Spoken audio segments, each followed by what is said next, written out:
Hello friends, welcome to నా style వంటకాలు. ఇవాల్టి రెసిపీలో వచ్చేసి దోసకాయ పప్పు ఎలా ప్రిపేర్ చేసుకోవాలో చూద్దాం. ముందుగా ఒక కుక్కర్ తీసుకొని దాంట్లోకి ఒక కప్పు వరకు కందిపప్పును యాడ్ చేసుకోవాలి. దీంట్లోకి వాటర్ వేసేసుకొని ఫ్రెష్గా 2-3 సార్లు కడిగేసుకొని ఇప్పుడు ఫ్రెష్ వాటర్ని ఒక 2 కప్స్ వరకు యాడ్ చేసేసుకోవాలి. తర్వాత దీంట్లోకి దోసకాయలను యాడ్ చేసుకోవాలి.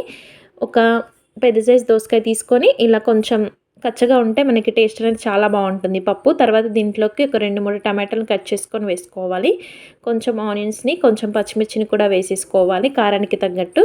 తర్వాత కొంచెం పసుపు, అల్లం వెల్లుల్లి పేస్ట్ని 1/2 టీ స్పూన్ వరకు.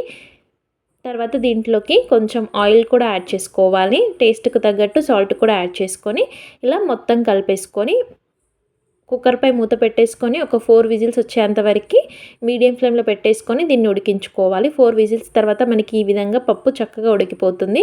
ఇప్పుడు పప్పు బుత్తితోటి ఈ విధంగా మెదుపుకోవాలి. ఈ విధంగా మెదుపుకున్న తర్వాత దీంట్లోకి పోపు పెట్టేసుకోవాలి. చాలా టేస్టీగా ఉంటుంది. ఇలా దోసకాయ పప్పు ప్రిపేర్ చేసుకుంటే పిల్లలు కూడా చాలా ఇష్టంగా తింటారు.